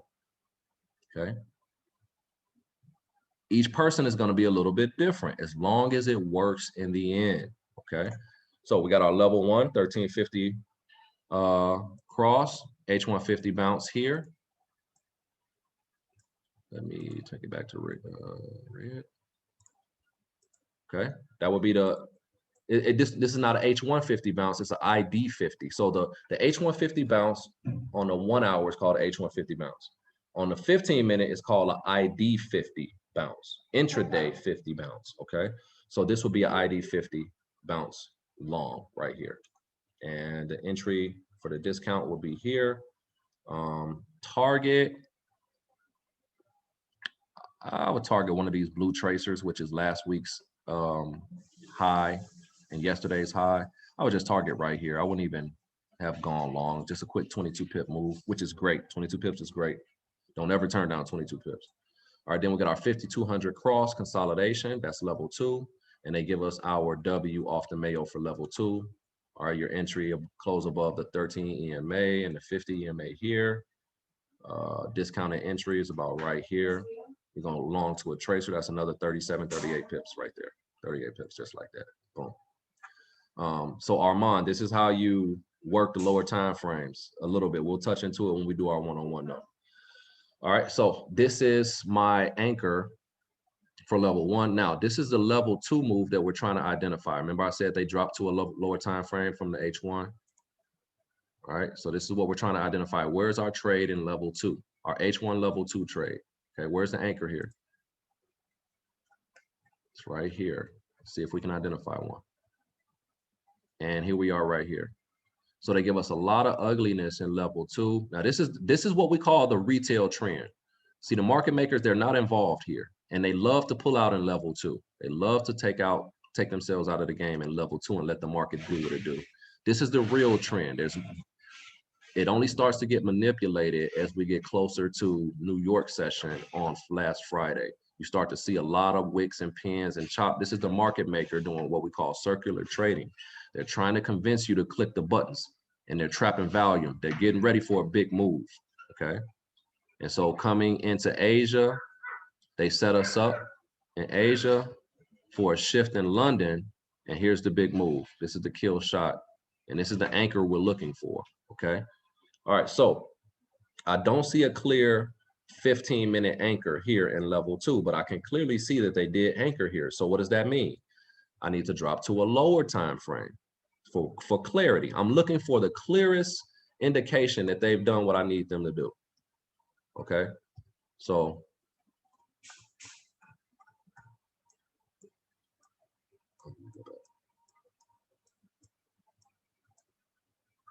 I don't have enough candles on my chart or something. What is this? Yep.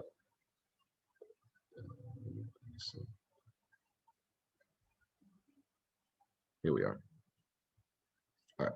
So here we are right here. This is what I'm looking for right here. And we have it. Okay. So this is the 5-minute chart. Look at what they did. They gave us a London pattern on the 5-minute chart. Okay.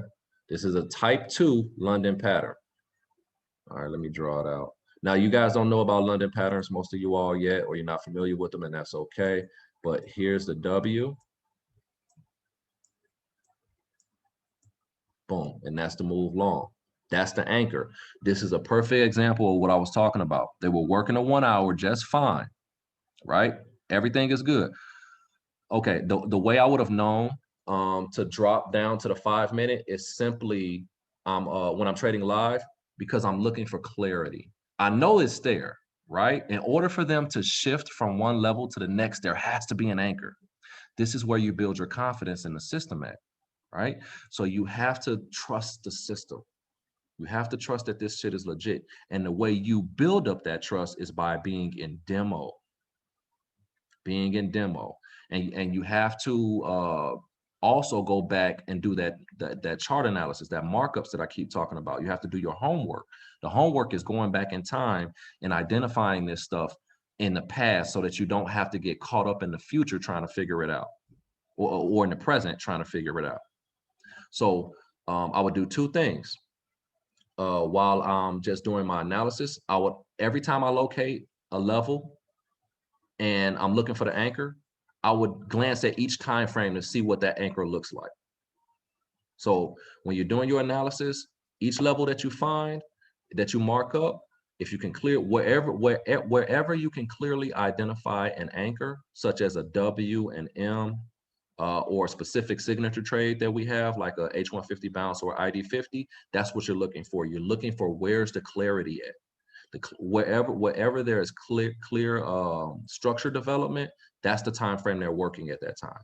When you can't see any clarity, either they're not working that currency pair at all, or they're working a different time frame on that currency pair.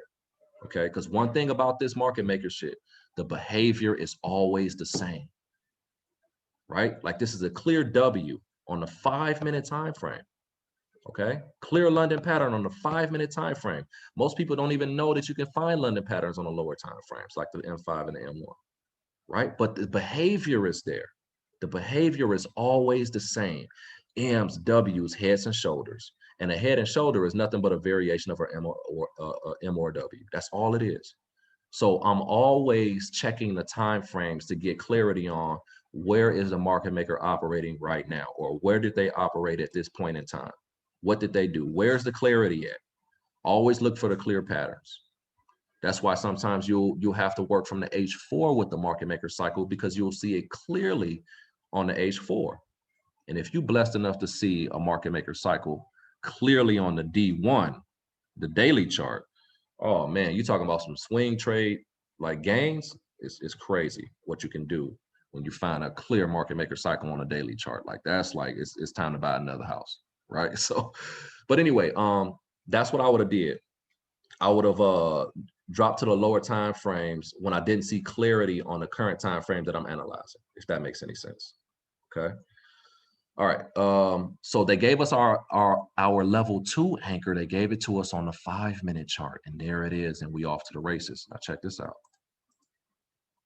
All right. Let me clear this stuff up. Okay. Yeah, so they gave us this time frame. They gave it to us on I mean, the anchor and level 2 they gave to us on a lower time frame. Okay, so let's just say we were able to trade that as well. Boom. So you just had 1, 2, 3 trade opportunities on the H1, and 1, 2, 3 trade opportunities on the M15, all from the same cycle. Do the same. Yes, they all apply. Yes, the M&W rules apply on the 5-minute as well. Absolutely. Now, here's what I will say. I do use a different EMA on the 1 hour and the 5-minute time frames. I actually use the 9-period EMA, the 9, instead of the 13. Well, in conjunction with the 13 EMA. So the 13 EMA is what applies to the M's and W's, right? So, you know, the close above or below the 13 EMA on the second leg is your confirmation of the MOW. And, you know, with a perfect MOW or ideal MOW, not the advanced MOWs and all that shit like that. I'm just talking about the ideal textbook MOW is tied to the 13 EMA for its confirmation and entry point, okay? But we also use the 9 or the 8 EMA on the 5-minute and 1-minute time frame because it allows us to get in just a little bit earlier than the 13 EMA. But Ken asked about the trading the lower time frames under the 15-minute, like the M5 and the M1. And I told him I would post a series of videos on that, and I'm definitely going to do that. Like I have 2 of the videos ready, but there's 1 more I want to add. So I'm going to be posting content about these lower time frames as well. I just didn't want to dig too deep into it because it's important that you all understand the H1 and the M15 first. Primarily the H1, then the M15, then the lower time frames. Okay. But all in all, there was 9 trade opportunities starting at this peak formation in this one cycle. There were nine trade opportunities, and each trade opportunity was tied to an anchor. No matter what time frame the anchor occurred on, it was tied to an anchor. Okay, keep that in mind. Anchor, anchor, anchor. Anchor is everything. All right, so once we get to the peak formation up here, and I can run this stuff in the simulator as well for you guys. We'll do it on the next session. But anyway, now we're into level 3 territory. Now, how do I know we in level 3? Well, first of all, I got my peak formation here. I've identified level 1. I've identified level 2. And I'm also using the rules of my peak formation, checking it off, the check peak formation rules, and I'm more than 3 times ADR, right? So I got 1 day's ADR, boom. 2 days ADR, boom. 3 days ADR, boom. So I'm 3 times ADR. I got my levels. I can clearly see my peak formations. I see my big M forming here, right? So I got, what are my trades? My favorite. I believe in trading from the peak formation. Some people just like to trade from level 1 into level 2. They don't even deal with the peaks. Actually, that's something that I might want to suggest to you all being new to this methodology. Learn to identify the peak formations, but for some people, it's difficult learning to master to trade the peak formations, okay? They get caught up when a reset is given or, you know, their stops get hit, whatever the case may be. You have to find what works for you in this methodology. There's something in here for you. You just have to find what particular aspects of it work for you, make money from that, and then master the ones that are more difficult a little bit later. So for example, I like to trade from the top, the peak formation, and I spent months and months and months learning how to do this, okay? Some people, you may want to just wait, like for example, one of the mentors, original teachers of this method, Carr, he doesn't like to trade peak formations because it's a reversal move. He doesn't like to trade reversals because the market maker can do whatever they want, and sometimes reversals don't work out. So to increase his consistency of success, he only trades continuation moves. And what are continuation moves? Level 1 anchors, level 2 anchors. That's what he trades, and that's what he trades only. And this dude is high 8 figures, maybe 9 figures by now. Okay, I would definitely say high 8 figures. Okay, so this guy only trades the bounce or the anchors in level 1 and in level 2. That's it. Those are continuation trades because they continue the trend. Okay, so that's what he would trade. Me personally, I'm coming from the head. Okay, so I'm trading this M formation up here, right? Close below the 13. Here's my entry here.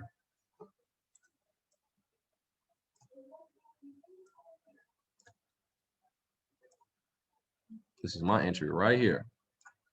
I'm cutting the head off and I'm trading short. If I'm coming from a lower time frame, instead of the 1 hour for my entry. Then I'm gonna look to get in somewhere up here near the blue tracer up here. Boom, 2 entry opportunities right there, depending on how good you are. All right, shift away, go into consolidation, 1350 cross, first bounce off the 50. I'm looking for the first bounce off the 50. It's my H150 bounce short. They gave it to me here. Quick 43 pip move right there. They went into consolidation, shifted away again. Sometimes the anchor doesn't occur. Sometimes the anchor can occur at the beginning of the consolidation trend, the middle, and sometimes the end. Sometimes you'll still get movement in that level. That's fine, but your anchor is already set. So this is my H150 bounce short. I could have just took it straight here, or I could have held it going into level 2.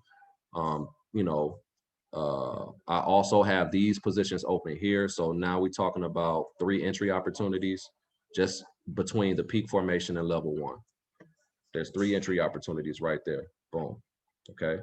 Now, I would be looking for what we call a safety trade coming out of the peak formation. In level 1, I'm looking for a safety. A safety occurs in level 1, some very, well, seldomly level 2, but it most often occurs in level 1. The safety trade is the safest trade in the cycle in the market maker trend, because once the peak formation is locked in and you get your level 1 locked in, that safety trade is more than often or not going to run through level 1 into level 2. So when level 2 bottoms out, that's when I often close my safety trades and my peak formation trades at the bottom of level 2, because sometimes we get a lot of resets in level 2. You know, so I don't always run the entire cycle, but I try to when it's available to me. But I'm just walking through the entry opportunities with you guys. That's it. I'm just showing